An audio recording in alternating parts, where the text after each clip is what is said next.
C'est la petite bombe du Sunday Mirror. Selon le média britannique, Manchester United serait prêt à se séparer de Paul Pogba cet été. La vente du milieu de terrain français, en froid avec José Mourinho ces dernières semaines, permettrait ainsi aux Red Devils de financer l'arrivée d'un ou plusieurs joueurs de classe mondiale, notamment en défense ou dans l'entrejeu. Notre avis, pour aller où? Vu la situation sportive actuelle de l'international tricolore, aucun club n'acceptera de débourser des sommes folles pour se l'offrir.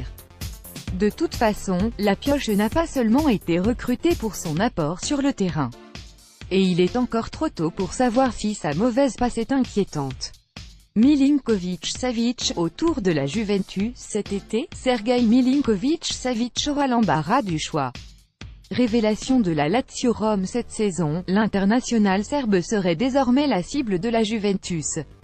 Ces derniers mois, le milieu de terrain a également été évoqué aux quatre coins de l'Angleterre, ou même au Paris Saint-Germain. Notre avis, difficile d'imaginer la vieille dame tomber dans la surenchère qui entoure Milinković-Savić.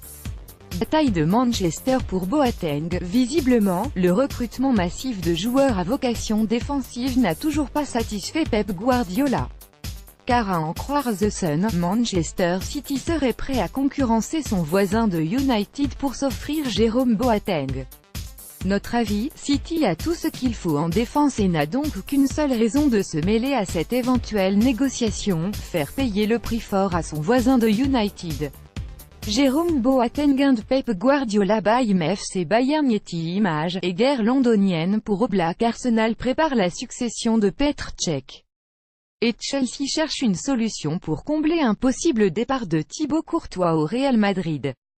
Problème, les deux clubs de Londres auraient, selon le Sunday Express, coché le même nom pour solutionner leurs problèmes, Jan Oblak. Notre avis, tant que le Real Madrid n'activera pas le jeu de chaise musicale, le départ d'Oblak restera hypothétique. De Vrij, direction l'Inter. Finalement, l'Inter a raflé la mise.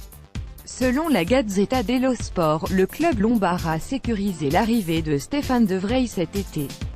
Les Nerazzurri ne verseront pas la moindre indemnité de transfert, le contrat du défenseur de la Lazio expirant à la fin du mois de juin. Manchester City et le FC Barcelone étaient également intéressés par le Néerlandais. Notre avis, l'Inter s'offre un très bon joueur sans dépenser le moindre euro. Vu les prix récemment pratiqués par les écuries anglaises pour recruter des défenseurs centraux, Van Dijk, Laporte, c'est une excellente opération. Stéphane De Vrij. Getty Images. Sirigu, enfin un peu de stabilité. Salvatore Sirigu a trouvé son bonheur au Torino. Et visiblement, la réciproque est vraie. D'après Tuttosport, le club italien s'apprêterait à proposer un nouveau bail à l'ancien garni du Paris Saint-Germain, dont le contrat expirera en juin 2019. Notre avis, Sirigu n'avait peut-être pas le niveau pour la Ligue des Champions, mais le Torino a eu la très bonne idée de le relancer. Et le club a toutes les raisons de le prolonger.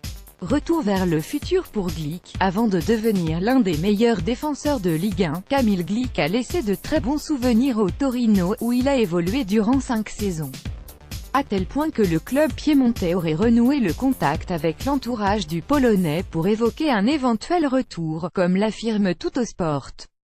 Notre avis, Monaco n'a aucun intérêt à le laisser filer puisque les finances du Torino ne peuvent lui permettre d'entamer des négociations avec l'ASM.